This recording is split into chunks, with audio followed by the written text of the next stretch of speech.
PCMGuns. It's that time of year I do my yearly roundup of guns that I quite liked or a little bit novel, and I've picked 12 examples. These days more people are making straight pulls, and one of the newer ones is the Jager NXT straight pull. A little bit different.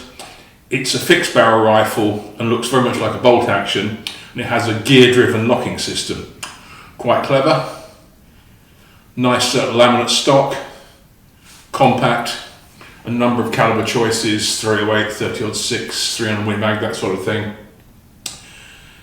Price is good as well. They're around about 2k. That sounds a lot, but when you compare to what a Blaser R8 will cost you or something of that nature, then it's not so expensive at all. Light, handy, barrels maybe a tad short, but overall well worth a look if you're shopping in that area. 5 rounds. Said the bolts there. So what we do from here on in, just bring it up to the shoulder, push.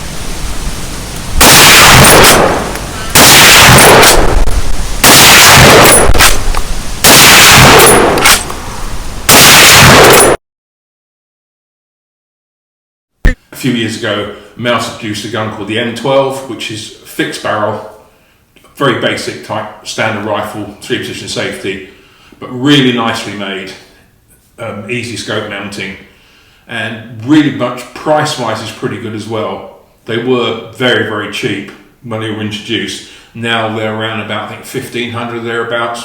Check the spec, but it's just a really nice looking rifle and a host of calibers. Iron sights, not, laminate stock, thumbhole stock, classic walnut stock. If you're looking for something in that price bracket, then it's a good alternative choice.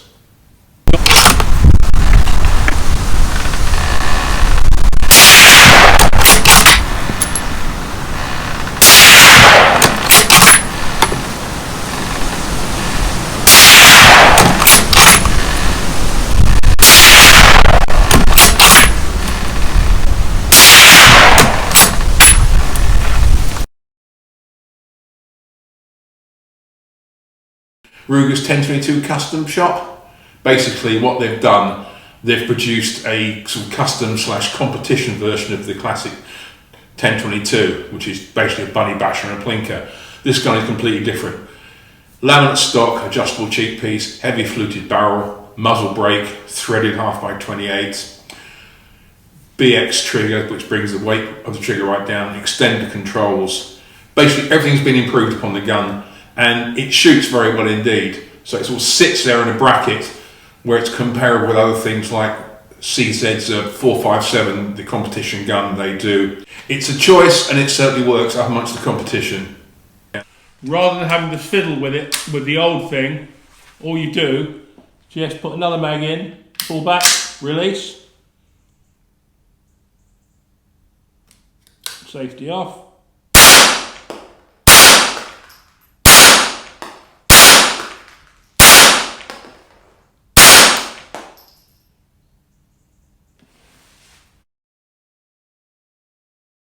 The Rexx Lyra K, it's a combat version of the original Lyra gun. A little bit unusual looking, it's got a very strange looking wood stock, it's very comfortable, but what it is, it's just a simple, compact PCP.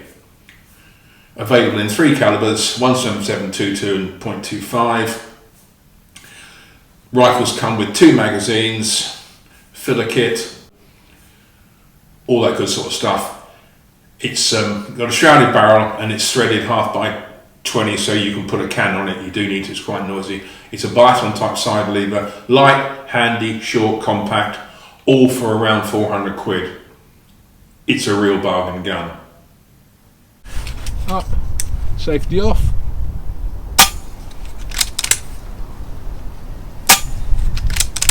You can see the moderator makes a lot of difference in terms of signature.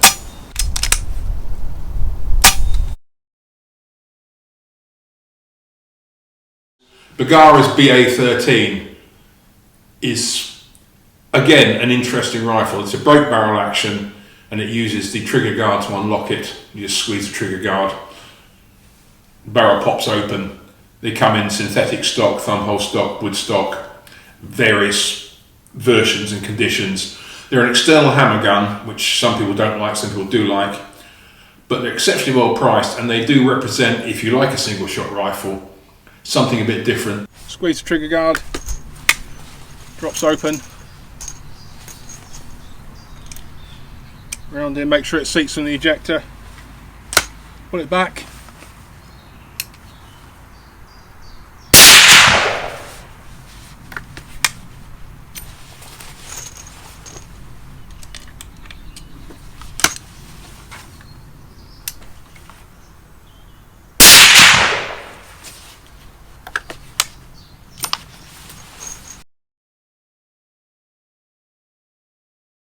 One is the Sauer's new 505. They've gone from the original 202 through the 404, which is the improved version in many ways, and then they've gone to the 505. I never liked the 404. Something about it sounds ridiculous. It's a good rifle, but you know how it is, you do and you don't. The 505 I quite like. They've done a number of sensible things. They've decided to do away with the dedicated Sauer QD scope base, and instead they've cut the top of the barrels for the Blaser R8 scope base, which makes a lot of sense. Box magazine, detachable, handy rifle. It has the 404's 4-position trigger, which is, you know, light, slightly heavier. I don't really like that at all. I will just pick one setting, probably the third one, and stick with that. But apart from that, somehow, though it's almost an identical rifle, it seems to have caused a lot more favour amongst people looking for that sort of high quality top end rifle. 5 rounds, lock it in.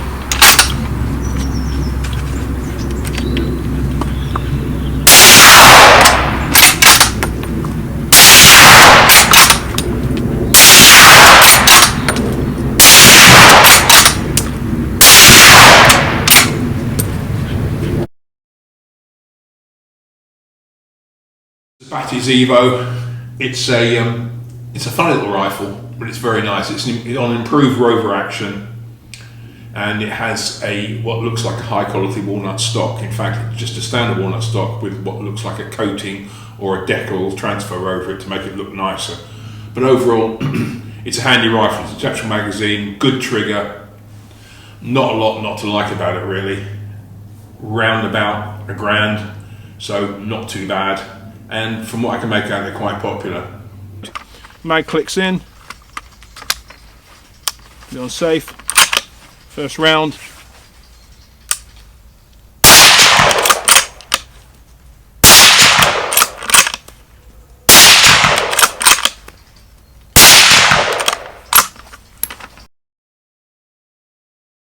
Yeah, it's Turque. Now this is very different. I saw one of these many years ago at a gun show when Sportsmen were there, and I was showing this rifle, bolt action, Picatinny rail, detachable magazine, nice stock, threaded, pretty much everything going for it. And they never came in, I think because perhaps ATA, who make shotguns, were testing the waters. Anyway, they finally came in sometime this year or late last year, and I tested one of the synthetic ones, and just a really superb rifle.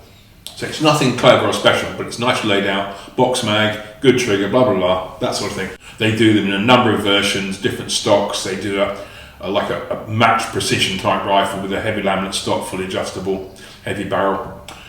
For the money, if you're looking for a decent hunting rifle that won't break the bank, then the ATA Turque is well worth a look.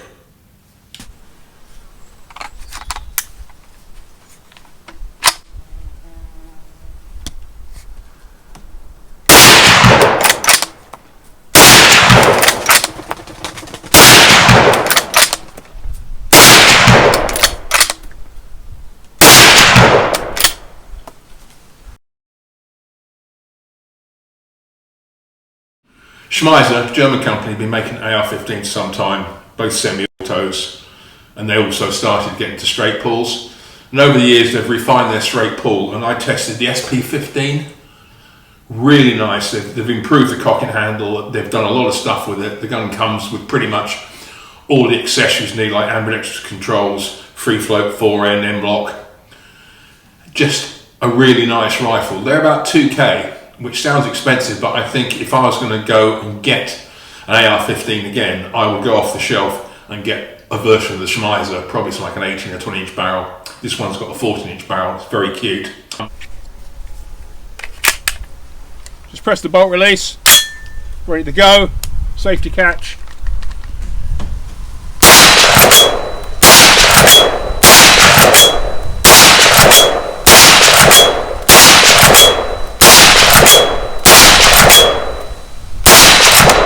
Okay, it's empty. Press your mag button, empty falls away. New round in, press your bolt release, you're back in action. Ruger's American Gen 2. Ruger's original American was I call it a budget rifle. And they were good, they worked.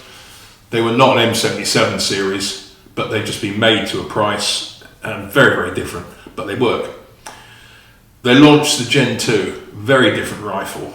The action's the same, but nicer stock, spiral fluted barrel, good trigger, all the things you sort of want on a rifle that doesn't break the bank. They do represent another good hunting rifle in that class where you're not going to spend anywhere near £1,000 on it, and they're a good shooter.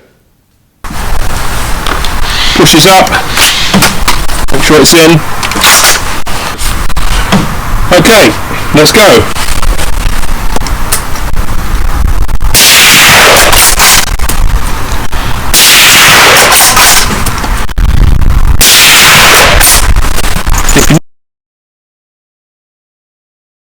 As you know, I like Blaser R8s.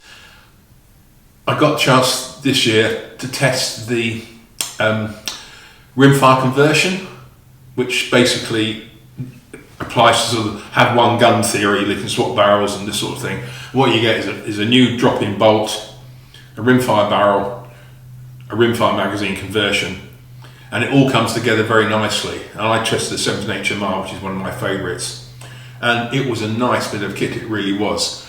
The only problem is, as with any Blaser product, it is not cheap, and a lot of people will say, well, you know, I could buy a CZ457 in 17 HMR for that, which would be nowhere near the cost. Loaded mag. First in.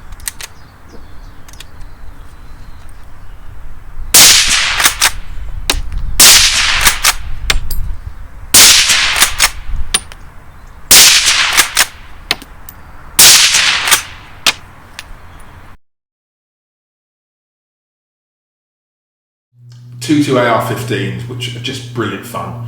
Ammo's cheap, fast fire, and there's been a lot of stuff around in the what I call the military look-alike category. Tippman have been around for a bit of time, and they offered initially one very good rifle, quite unusual in some ways. But what it did, it copies the AR-15 in terms of controls and functions, which is what we all want. I tested their M4 Elite Fluted, which is sort of mid-range of what they offer now. Very nice rifle. It's got a heavy fluted barrel. It's rated 1/2 x 28. Ambi controls, all the things you again probably need. Just really, really sweet. And of course, being an AR-15, you can dress it up how you like. And Tippman do offer a number of accessories along with fab defense to make any AR-15 look good. So again, if that's what you want to do, you don't want to shoot a 10-22 or something, you want something a bit sexier, the Tippman M4 series is well worth a look.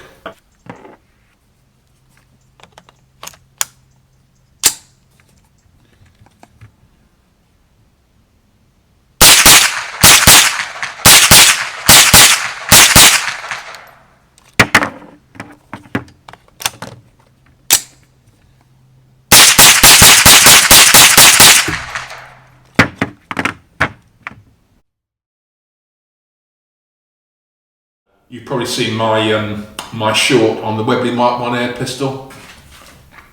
I was given this by a friend, and I thought, so that I'll do a little short on it, about a minute or so. I put it up, and I just put it up just for a bit of nostalgia, because this is a real classic British Webley. It goes back to the 1940s, or sort of pre-war, post-war, and it's just a lovely little air pistol. Anyway, such is the power of the media. I was just completely shocked. From a short alone, which was sub 1 minute, it got 208,000 views, 268 comments, and 4.3 thousand likes. Now, I was just blown away. So much people saying, I loved it, I had one, I did this, I did that. And, you know, I've never even done a gun test on it. I might do a gun test on it, but it's just the sweetest little thing. And it comes from an age when Britain had a firearms industry, and this is a lovely example of a well-made, purpose-built air pistol. But that's my sort of top guns and recommendations for 2024, and we look forward to 2025. Hope it's entertained you, because I still quite like doing it. So that's it. So it's me signing off. Hope you like what you see. Tell your friends. Like, support, subscribe to the channel. And if you want to speak to me, then it's the usual pmoore.shootingsports@gmail.com. And as ever, good and safe shooting, Merry Christmas and a Happy New Year.